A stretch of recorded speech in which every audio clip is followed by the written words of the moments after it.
Alcoholics anonymous എന്ന അത്ഭുതകരമായ പ്രോഗ്രാമിലായിരിക്കുന്നതിനാലും ഇന്ന് ഞാൻ സുബോധത്തിന്റെ പുരോഗതിയിലാണ്. അതിന് ആൽക്കഹോളിക്സ് അനോണിമസ് എന്ന പ്രോഗ്രാമിനോടും ദൈവത്തിനോടും ഞാൻ നന്ദി പറയുന്നു. നന്ദി ഞാൻ പ്രകടിപ്പിക്കുന്നു. ഏതായാലും ഹായ്. ഏതായാലും ഇന്നത്തെ ഈ ഒരു പ്രോഗ്രാം അഥവാ ഓൺലൈൻ ഇന്റർനാഷണൽ കൺവെൻഷനിൽ എന്നെ പങ്കെടുപ്പിച്ചതിലും എനിക്കൊരു അവസരം തന്നതിലും ഞാൻ എൻ്റെ സന്തോഷം പങ്കുവെക്കുകയാണ്. എനിക്ക് ഇന്ന് നിങ്ങളോട് സംസാരിക്കാനുള്ള വിഷയം എന്താണ് സ്വീകാര്യത എന്നുള്ളതാണ്, അഥവാ അക്സെപ്റ്റൻസ്. What is acceptance? നമുക്കറിയാം, ഈ നമ്മൾ പലപ്പോഴും അഡ്ജസ്റ്റ്മെന്റുകളുമായിട്ട് മുന്നോട്ട് പോയ ആളുകളാണ്.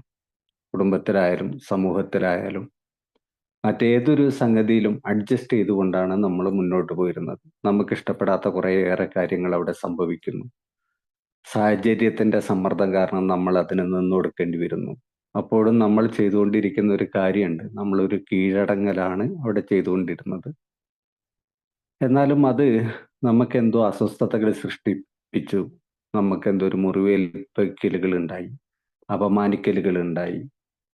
അത് നമ്മളെ വീണ്ടും വീണ്ടും അസ്വസ്ഥരാക്കി. ഇങ്ങനെയൊക്കെ ആയിരുന്നു നമ്മൾ കഴിഞ്ഞു പോന്നിരുന്നത്. ഞാൻ ആൽക്കഹോളിക്സ് അനോണിമസ് എന്ന പ്രോഗ്രാമിൽ വന്നപ്പോഴാണ് അക്സെപ്റ്റൻസ് അല്ലെങ്കിൽ സ്വീകാര്യത എന്ന് മലയാളത്തിൽ പറയുന്ന ഈ ഒരു വാക്ക് ഞാൻ ആദ്യമായിട്ട് കേൾക്കുന്നത്. പ്രാർത്ഥനയിലെ 1-ാമത്തെ വരിയിലുള്ള മാറ്റുവാൻ പറ്റാത്തവയെ സ്വീകരിക്കുക എന്നുള്ളത്.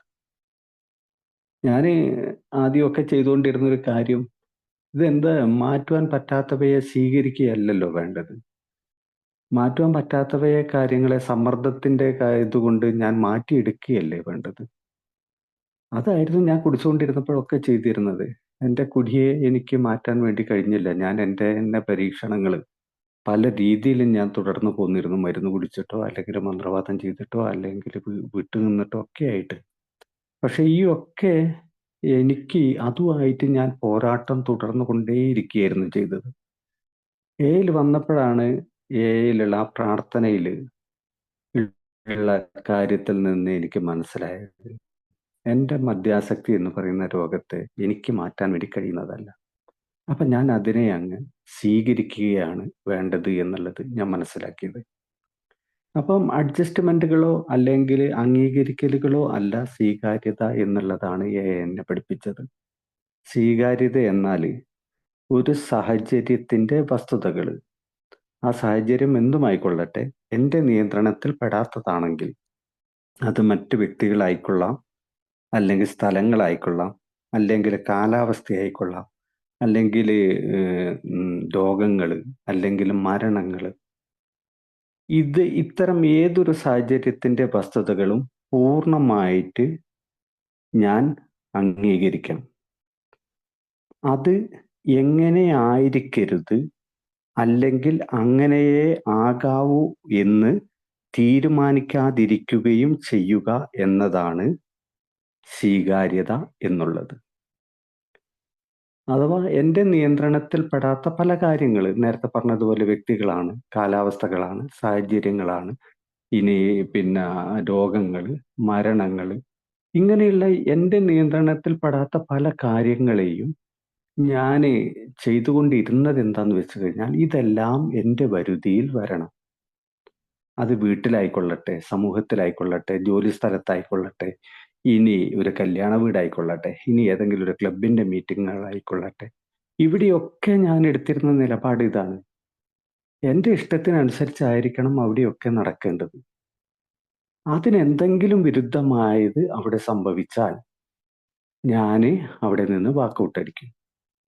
എന്നോടൊപ്പം എൻ്റെ അഭിപ്രായത്തിന് യോജിച്ച 2-3 പേരുണ്ടെങ്കിൽ അവരെയും കൂട്ടി ഞാൻ പുറത്തോട്ട് പോകും. അവരെടുക്കുന്ന ഒരു തീരുമാനവുമായിട്ട് ഞാൻ സഹകരിക്കുകയോ അതിനോട് ചേർന്ന് നിൽക്കുകയോ ഞാൻ ചെയ്യില്ല. അപ്പൊ ഇത്തരം ഒരവസ്ഥ കുടിക്കുന്ന കാലഘട്ടത്തും അല്ലെങ്കിൽ കുടിയിൽ നിന്ന് വിട്ട് നിന്ന് കുറച്ചു കാലവും എന്നിൽ ഉണ്ടായിരുന്നു എന്നുള്ളത് ഇന്ന് ഞാൻ മനസ്സിലാക്കുന്നുണ്ട്. അന്ന് എനിക്കത് മനസ്സിലാക്കാൻ കഴിഞ്ഞിരുന്നില്ല. അതെൻ്റെ ഒരു വൈകല്യമാണ് എന്നുള്ളത്. കാരണം ലോകത്തെ എനിക്ക് ഇഷ്ടപ്പെടാത്തതുമായി വളരെയേറെ കാര്യങ്ങൾ സംഭവിക്കുന്നുണ്ട്. അത്തരം സംഭവിക്കുന്ന കാര്യങ്ങളൊന്നും എൻ്റെ ഇഷ്ടത്തിനനുസരിച്ചല്ലാത്തത് കൊണ്ട് എനിക്ക് സന്തോഷവും സമാധാനവും ഇല്ല എന്ന് ഞാൻ പറയുന്നത് വളരെ വിഡ്ഢിത്തമാണ് എന്നുള്ളത് ഇപ്പം ഞാൻ മനസ്സിലാക്കുന്നുണ്ട്. അതുകൊണ്ട് തന്നെ എൻ്റെ നിയന്ത്രണത്തിൽ പെട്ടാത്ത ഏത് കാര്യത്തെയാണെങ്കിലും ഇന്ന് എനിക്ക് അതിനെ ഒരു മാറ്റങ്ങൾക്കും വിധേയമാക്കാതെ അതിനെ ഞാൻ അതേപടി ഉൾക്കൊള്ളേണ്ടതായിട്ടുണ്ട്. ഇതെന്തിനു വേണ്ടിയിട്ടാണ്? എൻ്റെ സുബോധാവസ്ഥയ്ക്ക് വേണ്ടിയിട്ടാണ്. അപ്പൊ എൻ്റെ സുബോധാവസ്ഥയ്ക്ക് അല്ലെങ്കിൽ എന്താണ് കോട്ടം? നേരത്തെ ഞാൻ പറഞ്ഞതുപോലെ എൻ്റെ ചുറ്റുവട്ടത്ത് നടക്കുന്ന എനിക്കിഷ്ടപ്പെടാത്ത കാര്യങ്ങളിൽ എന്നിൽ അസ്വസ്ഥത ഉണ്ടാക്കുമ്പോൾ എൻ്റെ പ്രശാന്തത എന്നിൽ നിന്ന് നഷ്ടപ്പെട്ടു പോകും. ഉദാഹരണത്തിന്, ഞാൻ എന്നും രാവിലെ ഓഫീസിലോട്ട് പോകുന്നു. ഞാനൊരു സർക്കാർ ജോലിക്കാരനായതുകൊണ്ട് എന്നും ഞാൻ രാവിലെ ഓഫീസിലോട്ട് പോകുന്നു. വഴി നീളെ, റോട്ടിൽ നീളെ വളരെ തിരക്കായിരിക്കും. ചിലപ്പം ആ ടൈമിൽ എനിക്ക് കൃത്യസമയത്ത് എൻ്റെ ഓഫീസിലോട്ട് എത്താൻ വേണ്ടി സാധിക്കില്ല. ഞാൻ എന്നും അതിനെ അലോസരപ്പെട്ടുകൊണ്ട് ആ സാഹചര്യത്തിനോട് നീരസപ്പെട്ടുകൊണ്ടാണ് ഞാൻ മുന്നോട്ട് പോകുന്നതെങ്കിൽ എൻ്റെ അന്നത്തെ പ്രശാന്തത എന്നിൽ നഷ്ടപ്പെടും.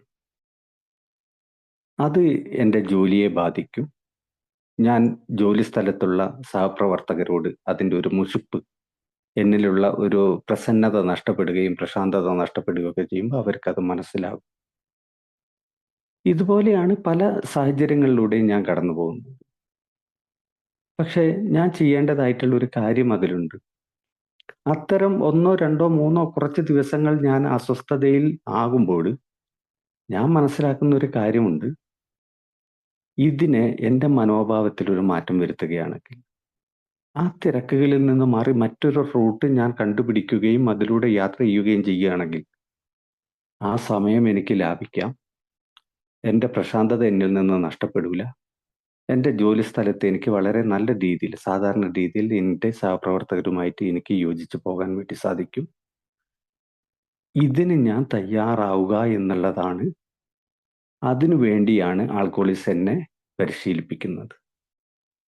ഇനി എന്തിനെയാണ് സ്വീകരിക്കേണ്ടത് എന്നുള്ളതാണ്. ആദ്യം ഞാൻ എന്നെ സ്വീകരിക്കണം എന്നുള്ളതായി എന്നെ പഠിപ്പിച്ചത്. ഷെരീഫ് എങ്ങനെയാണോ, ഷെരീഫിൻ്റെ മദ്യാസക്തി എന്ന് പറയുന്ന രോഗം, അതിനെ ഷെരീഫ് സ്വീകരിക്കുക, ഉൾക്കൊള്ളുക. ശരിയായിരുന്നു. ഞാൻ തുടക്കത്തിൽ ഞാൻ മദ്യവുമായിട്ട് പൊരുതിക്കൊണ്ടിരുന്നത് എൻ്റെ ഇച്ഛാശക്തി കൊണ്ട് എൻ്റെ മദ്യാസക്തിയെ എനിക്ക് മറികടക്കാൻ വേണ്ടി സാധിക്കും എന്നുള്ള മിഥ്യാധാരണയിലാണ്. വർഷങ്ങളോളം ആ ഒരു ധാരണ വെച്ചുകൊണ്ടാണ് ഞാൻ മദ്യവുമായിട്ടുള്ള പോരാട്ടം ഞാൻ തുടങ്ങിയത്. ഇത് അവസാനിപ്പിച്ചത് ആൽക്കോളിക്സ് അനോണിമസിൽ വന്നപ്പോൾ എൻ്റെ ജീവിതം, എൻ്റെ മദ്യാസക്തി എന്ന് പറയുന്ന അവസ്ഥ ജീവിതകാലം മുഴുവൻ എന്നോടൊപ്പം ഉണ്ടാകുമെന്നും അതിനെ അതേപടി ഞാൻ സ്വീകരിക്കുക അഥവാ ഉൾക്കൊള്ളുകയും ചെയ്യണം എന്ന് എന്നെ ബോധ്യപ്പെടുത്തിയപ്പോഴാണ്. അതിനുശേഷമാണ് ഞാൻ ആ മദ്യത്തോടുള്ള പോരാട്ടം അവസാനിപ്പിച്ചത്.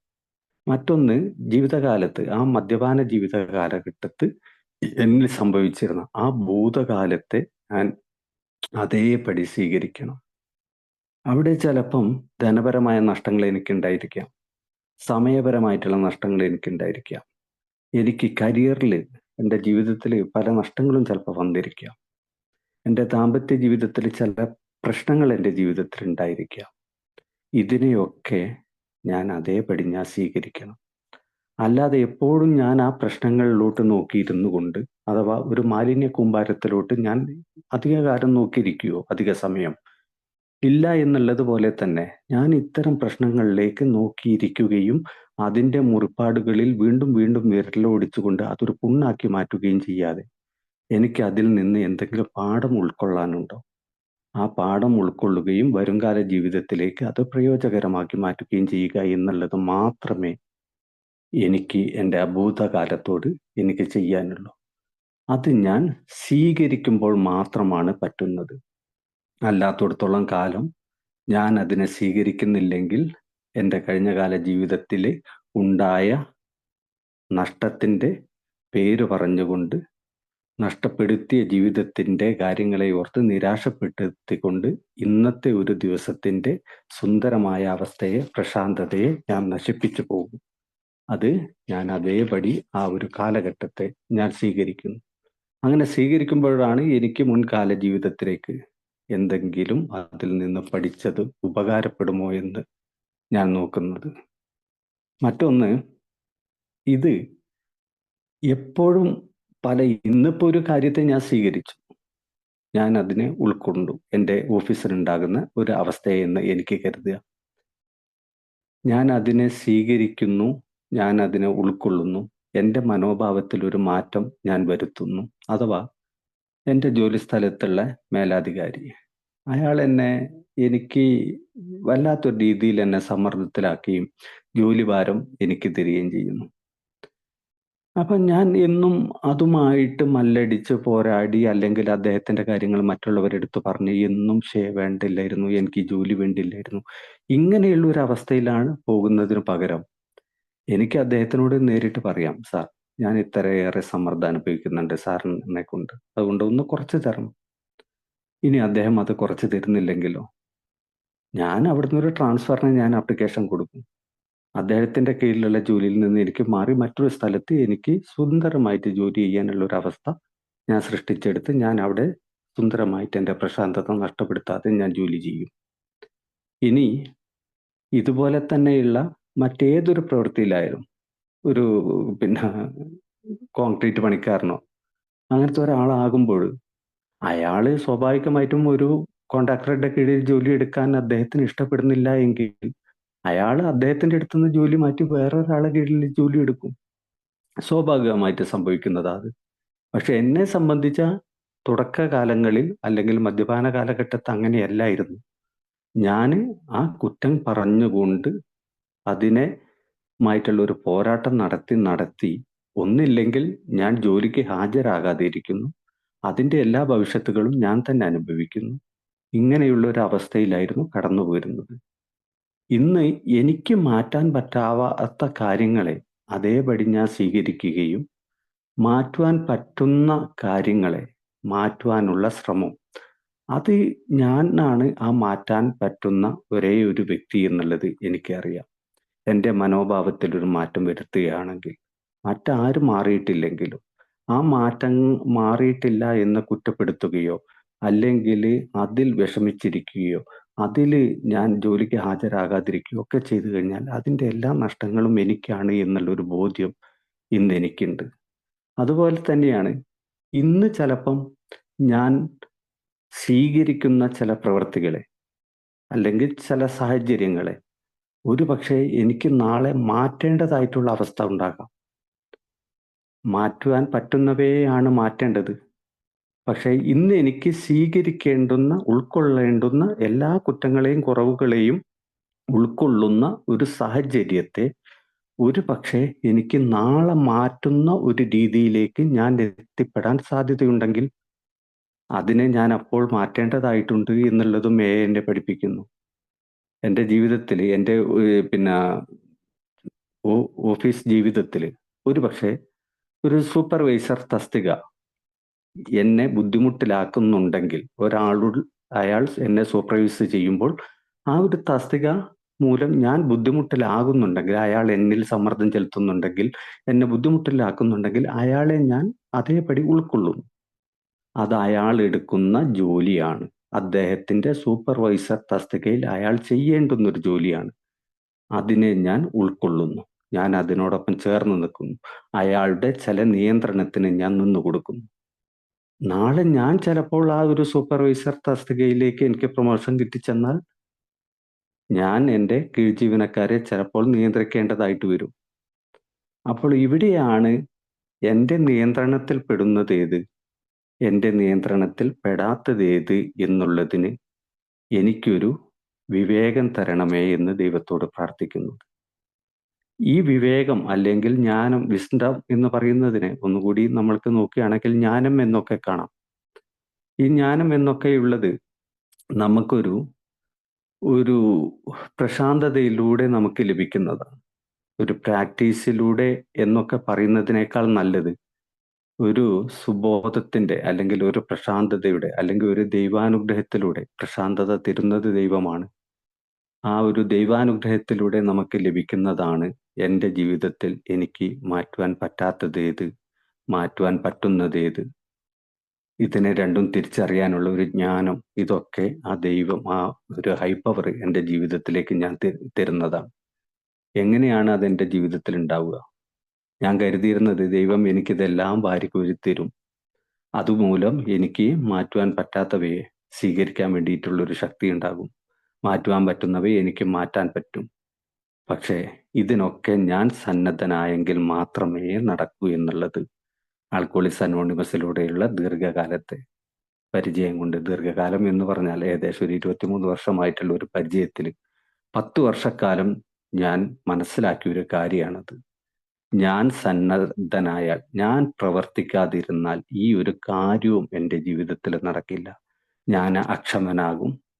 എനിക്ക് ലഭിക്കേണ്ടതിനെ കുറിച്ച് ലഭിച്ചിട്ടില്ല എങ്കിൽ ഞാൻ അസ്വസ്ഥനാകും. ആ അസ്വസ്ഥത മറ്റുള്ളവരെ മുറിവേൽപ്പിക്കും. ആ മുറിവേൽപ്പിക്കൽ തിരിച്ച് എനിക്ക് ലഭിക്കുമ്പോൾ ഞാൻ വീണ്ടും എൻ്റെ പ്രശാന്തതയെ, സുബോധത്തെ നഷ്ടപ്പെടുത്തും എന്നുള്ളത് ഇന്ന് എനിക്ക് വ്യക്തമായിട്ടുള്ള ഒരു കാര്യമാണ്. അതുകൊണ്ട് തന്നെ ഞാൻ എപ്പോഴും ദൈവത്തോട് ഞാൻ പ്രാർത്ഥിച്ചു കൊണ്ടിരിക്കുന്നു. ദൈവമേ, മാറ്റുവാൻ പറ്റാത്തവയെ സ്വീകരിക്കാനുള്ള പ്രശാന്ത മനസ്ഥിതി എനിക്ക് തരണമേ എന്നുള്ളത്. ഇത് ഞാൻ പ്രാർത്ഥിക്കുന്നതോടൊപ്പം തന്നെ എൻ്റെ ജീവിതത്തിൽ ഞാൻ സന്നദ്ധനായിക്കൊണ്ട് ഞാൻ പ്രവർത്തിക്കാനും ഞാൻ തീരുമാനിക്കുന്നു. എൻ്റെ നിയന്ത്രണത്തിൽപ്പെടാത്ത എല്ലാ കാര്യങ്ങളെയും അതേപടി ഞാൻ സ്വീകരിക്കാൻ ഞാൻ ശ്രമിച്ചു കൊണ്ടിരിക്കുന്നു. മറ്റൊന്ന്, എനിക്ക് ഏതാണ് മാറ്റുവാൻ പറ്റുന്നത്? അങ്ങനെ മാറ്റുവാൻ പറ്റുന്നത് എൻ്റെ മനോഭാവമാണ്, എൻ്റെ പ്രവൃത്തിയാണ്. ഒരുപക്ഷെ എൻ്റെ ചിന്തകൾ പോലും എനിക്ക് മാറ്റാൻ പറ്റും എന്ന് എനിക്ക് തോന്നുന്നില്ല. പക്ഷെ എൻ്റെ മനോഭാവത്തെയും എൻ്റെ പ്രവൃത്തിയെയും എനിക്ക് മാറ്റുവാൻ വേണ്ടി സാധിക്കുമ്പോൾ എൻ്റെ പ്രശാന്തതയ്ക്ക് ഒന്നുകൂടി, എൻ്റെ ജീവിതത്തെ പ്രശാന്തതയ്ക്ക് ഒന്നുകൂടി മാറ്റുകൂടുന്നു. ഒരാത്മീയ ഒരു സുസ്ഥിരാവസ്ഥ എന്നൊക്കെ പറയും. പക്ഷെ അങ്ങനെയൊന്നും എൻ്റെ ജീവിതത്തിലേക്ക് ലഭിക്കുന്നില്ലെങ്കിലും ഒരാത്മീയത ഈ ഒരു പ്രോഗ്രാമിൽ നിന്ന് ജീവിതത്തിലേക്ക് കടന്നു വരുന്നു എന്നുള്ളത് സത്യം തന്നെയാണ്. ജീവിതത്തിൽ ഇനിയും ആൽക്കോളിക്സ് അനോണിമസ് എന്ന പ്രോഗ്രാമിലൂടെ സഞ്ചരിക്കാൻ വേണ്ടി കഴിയുമ്പോൾ കൂടുതൽ കൂടുതൽ ഈ പ്രോഗ്രാമിനെ കുറിച്ച് മനസ്സിലാക്കാനും മറ്റുള്ളവർക്ക് എങ്ങനെ ഉപകാരകരമായ രീതിയിൽ ജീവിക്കാൻ വേണ്ടി കഴിയുമെന്നും എനിക്ക് മനസ്സിലാക്കുവാൻ കഴിയുമെന്ന് എനിക്ക് ഉറപ്പുണ്ട്. ഞാൻ കുടിച്ചുകൊണ്ടിരുന്നപ്പോഴൊക്കെ ഞാൻ ചെയ്തുകൊണ്ടിരുന്നത് എൻ്റെ കണ്ണുകൊണ്ട് മറ്റുള്ളവരെ കാണുക, എൻ്റെ കാഴ്ചപ്പാട് കൊണ്ട് മറ്റുള്ളവരെ കാണുക എന്നുള്ള രീതിയായിരുന്നു. ഞാൻ ചെയ്യുന്നത് പോലെ മറ്റുള്ളവർ ചെയ്യണം. ഞാൻ ഒരു പെർഫെക്റ്റ് ആയിട്ടുള്ള ഒരു വ്യക്തിയാണ്, അതുപോലെ തന്നെ മറ്റുള്ളവർ ചെയ്യണം എന്നുള്ളതായിരുന്നു എൻ്റെ ഒരു കാഴ്ചപ്പാട്. ഇന്ന് എന്നെ പഠിപ്പിച്ചു, ഷെരീഫെ, നീ ഒരു പെർഫെക്റ്റ് ആയിട്ടുള്ള ഒരു മനുഷ്യനല്ല, നീ പുരോഗതിയുടെ പാതയിലാണ്. നിന്റെ കണ്ണുകൊണ്ട് അല്ലെങ്കിൽ നിന്റെ കാഴ്ചപ്പാട് കൊണ്ട് നീ മറ്റുള്ളവരെ കാണുകയും അവരങ്ങനെ ആയിരിക്കണമെന്ന് ശഠിക്കുന്നതിനും പകരം നീ അവരെ കണ്ണുകൊണ്ട് അവരെ കാണുക ആണെങ്കിൽ ഒരു പക്ഷേ നിനക്ക് സ്വസ്ഥതയും സമാധാനവും ഉണ്ടാവും. ഏതായാലും ആൽക്കോളിക്സ് അനോണിമസ് എന്ന പ്രോഗ്രാമിലൂടെ ഇന്ന് മറ്റുള്ളവരോട് ദയ കാണിക്കാനും കരുണ കാണിക്കാനും, അവരും പുരോഗതിയിലെ പാതയിലാണ്, അവരും പെർഫെക്റ്റ് ആയിട്ടുള്ള വ്യക്തികളല്ല എന്ന് മനസ്സിലാക്കുമ്പോൾ അവരെ അതേപടി സ്വീകരിക്കാൻ, കാലാവസ്ഥയെ സ്വീകരിക്കാൻ, സാഹചര്യങ്ങളെ സ്വീകരിക്കാൻ, രോഗത്തെയും മരണത്തെയും പഠിപ്പിക്കുന്നുണ്ട്. ഭാവിയിൽ വരാൻ പോകുന്ന ചില കാര്യങ്ങളെയും നിങ്ങൾ സ്വീകരിക്കാൻ പഠിക്കണം എന്നുള്ളത് ഞാൻ മനസ്സിലാക്കുന്നു. രോഗം എനിക്ക് വരാം, മരണം എനിക്ക് വരാം, സാമ്പത്തിക ബുദ്ധിമുട്ടുകൾ എനിക്ക് വരാം. അതിനെ ഞാൻ സ്വീകരിക്കുമ്പോൾ മാത്രമാണ് ക്രിയാത്മകമായിട്ട് എനിക്ക് ചില കാര്യങ്ങൾ ചെയ്യാൻ ഇപ്പോൾ സാധിക്കുന്നത്. ഒരു രോഗാവസ്ഥയെ മുൻകൂട്ടി കണ്ടുകൊണ്ട് അതിനുള്ള കാര്യങ്ങൾ, സാമ്പത്തിക ബുദ്ധിമുട്ടുകളെ കണ്ടുകൊണ്ട് അതിനുള്ള കാര്യങ്ങൾ, മക്കളുടെ പഠിപ്പിനെ കണ്ടുകൊണ്ട് അതിനെയൊക്കെ സ്വീകരിക്കുന്നത് കൊണ്ട് അതിനു വേണ്ടിയുള്ള കാര്യങ്ങൾ ഇപ്പോൾ എനിക്ക് ചെയ്തുകൊണ്ടിരിക്കാൻ സാധിക്കുന്നത് ഇവയെയൊക്കെ അതേപടി സ്വീകരിക്കാൻ കഴിയുന്നത് കൊണ്ടാണ്. അതുകൊണ്ട് തന്നെ മറ്റുള്ള ഒന്നിനോടുമുള്ള പോരാട്ടം എനിക്ക് തുടരേണ്ടി വരുന്നില്ല എന്നുള്ളത് വലിയൊരു അനുഗ്രഹമായിട്ട് കാണുന്നു. ഏതായാലും ഇന്ന് ഈ ഒരു അവസരം എനിക്ക് തന്ന ഇന്റർനാഷണൽ കൺവെൻഷന്റെ ആളുകൾക്ക്, അതിന്റെ ഓർഗനൈസ് ചെയ്തവർക്ക് എല്ലാവിധ നന്ദിയും എൻ്റെ സന്തോഷവും ഞാൻ പങ്കിടുന്നു. ഓക്കെ, നന്ദി.